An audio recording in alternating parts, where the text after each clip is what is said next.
কুমিল্লার লাকসাম চট্টগ্রাম রুটে signal motor চুরি। অভিযুক্ত প্রকৌশলী আহমেদ আলী আটক হয়ে রহস্যজনকভাবে মুক্ত। উদ্ধারের পরও থানায় না নেওয়ার ঘটনায় স্থানীয়দের ক্ষোভ। চুরি হওয়া সিগন্যাল যন্ত্রাংশ আবার রেলের কাছেই বিক্রি। বিস্তারিত দেখুন কুমিল্লার লাকসাম থেকে রিমু আফরাতুলের পাঠানো 3 পর্বের ধারাবাহিক অনুসন্ধানী প্রতিবেদনের দ্বিতীয় পর্বে। লাকসাম চট্টগ্রাম রেল রুটে সিগন্যাল মোটর ও কেবল চুরি নতুন কিছু নয়, কিন্তু এবার ঘটনাটি ধরা পড়ে হাতে নাতে। রাতের অন্ধকারে নাউটি স্টেশনের 10টি সিগন্যাল মোটর ও কেবল নিয়ে যাওয়ার সময় স্থানীয়রা কয়েকজনকে আটক করেন। তাদের মধ্যেই ছিলেন রেলের ঊর্ধ্বতন উপপ্রকৌশলী আহমেদ আলী। মানুষ ধরে ফেলতে গোলমাল শুরু। স্থানীয়রা যখন বৈধ কাগজপত্র চান, তিনি তা দেখাতে পারেননি। সাংবাদিকদের প্রশ্নে তিনি বলেন, জিআরপি থানার ওসিকে জানানো হয়েছে, কিন্তু রেলওয়ে নিরাপত্তা বাহিনীকে অবহিত করা হয়েছে কিনা এ প্রশ্নে তিনি কোনো স্পষ্ট জবাব দেননি। এগুলো কি স্টেশনের জন্য ব্যবহৃত হবে না? এখন ব্যবহার হবে না, বন্ধ তো ব্যবহার না হলে এগুলো লাগাইছে কেন? না, স্টেশন তো বন্ধ, এর জন্য ব্যবহার হবে না। স্টেশন যখন চালু হবে তখন আবার স্টেশনগুলো বন্ধ হইলে এই মোটরগুলো খুলে দিতে হবে। মিসক্রিয়েন্ট অ্যাক্টিভিটিস, চুরি, তো এগুলোর উপরে তো হচ্ছে আপনার সিগন্যাল ডিপেন্ড করে না। এখন না, তখন চালু থাকবে তখন। এখন সিগন্যালের কোনো প্রয়োজন নেই, এখন এটার প্রয়োজন। এই জন্য আপনারা এটা কালেকশন করে নিয়ে যাচ্ছেন। এটা কালেকশন হচ্ছে। রেলওয়ে বিশেষজ্ঞরা সরাসরি বলেন, যদি বৈধ অনুমতি থাকতো তাহলে লিখিতভাবে আরএনবিকে জানানো বাধ্যতামূলক ছিল। আর প্রকৌশলীর মতো দায়িত্বপ্রাপ্ত কেউ রাতের আধারে একা মালামাল তুলতে নামেন না। ঘটনাটি খুব স্বাভাবিক নয়, এটাই তাদের মন্তব্য। দ্বিতীয় প্রশ্ন ওনাকে করছি, যখন আপনার লাইট কেন বন্ধ ছিল আর কেবল কতটুকু নিছে? উনি বলতেছে আমার 3টা মোবাইল লেগেছে। নাম হচ্ছে আবু নাসির, যে দায়িত্বে আছে। এরপরে ওনার নাকি 3টা মোবাইল লেগে তারা বাঁচছে যে জিনিস দিয়া আপনারা লেদা বলেন শুনলেও আসে, পলিথিন দিয়ে বাঁচছে চোরে। চোরে তাকে পলিথিন দিয়ে বান্ধি মালামাল চুরি করে নিয়ে গেছে। আর 2 লক্ষ টাকা দামে সিএনজি নিয়ে আসি নাকি 10,000 টাকা দামের জিনিস চুরি করে নিয়ে গেছে। এখন এইভাবে তারা সাজায়। এখন রাত আনুমানিক 8:30টার দিকে 4-5 জন লোক অজ্ঞাতনামে আসে স্টেশনের কেবলগুলো আর বিভিন্ন মালামাল নিয়ে।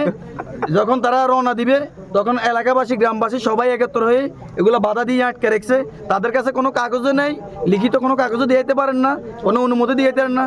যার কারণে সমস্ত গ্রামবাসী ক্ষিপ্ত হয়ে এর আগেও বিভিন্ন ঘটনা ঘটছে। তারা গাছ চুরি করছে, কেবিল চুরি করছে, বিভিন্ন চুরি করে তারা গ্রামবাসীর বিরুদ্ধে মিথ্যা একটা সাজানো মামলা দেওয়ার জন্য আজকে এই নাটকটা করছে।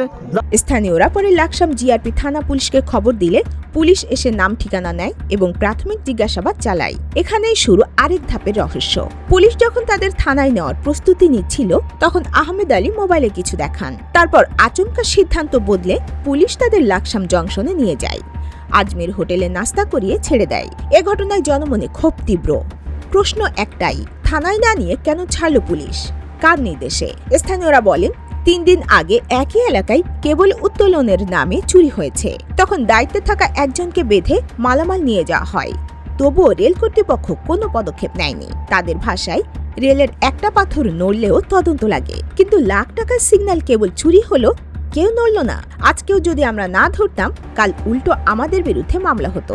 তারা এটাকে রেলওয়ের ভেতরকার একটি সাজানো নাটক ও নিয়মিত সিন্ডিকেট চক্রের অংশ বলেও দাবি করছে। আপনারা আসেন নাই, তাহলে কিভাবে আমরা বুঝতাম যে এটা রেলের মাল? আপনারা সরকারি মাল আপনারা সরকারি লোকে নিতেছেন, যেখানে আপনাদের মাল চুরি হয়েছে।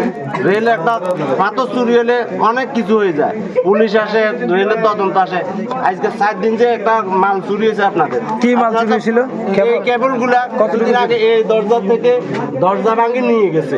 ওনাদের যে এখানে নাসির আছে স্টাফ, উনি ওনাদেরকে জানাইছে, ওনারা কেউ আসে না এই পর্যন্ত।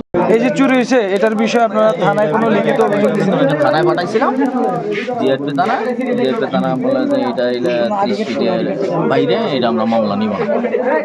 আপনারা তো এটা বাইরে বলতে কি বাইরে? মানে রেল লাইন থেকে ডিস্টেন্স। কোনটা ডিস্টেন্স? স্টেশন রেল লাইন থেকে ডিস্টেন্স। ডিস্টেন্স এটা কে বলছে? এটা থানা বলছে। থানা কে বলছে? থানা কি ওসি সব বললো আমাকে। অনুসন্ধানে জানা গেছে, সিগন্যাল মোটরগুলো রেল ছাড়া অন্য কোনো খাতে ব্যবহার করা সম্ভব নয়। তাই চক্রটি এগুলো চুরি করে পরে আবার নতুন বাজেটে রেলের কাছেই বিক্রি করে। অভিযোগের কেন্দ্রবিন্দুতে থাকা এই সিন্ডিকেটে কোন কোন কর্মকর্তা জড়িত সেটাই এখন দেখার বিষয়। বিশেষজ্ঞদের মতে অভিযুক্ত উপপ্রকৌশলী আহমেদ আলীকে দুদকে জিজ্ঞাসাবাদ করা হলে বহু গোপন তথ্য বেরিয়ে আসবে।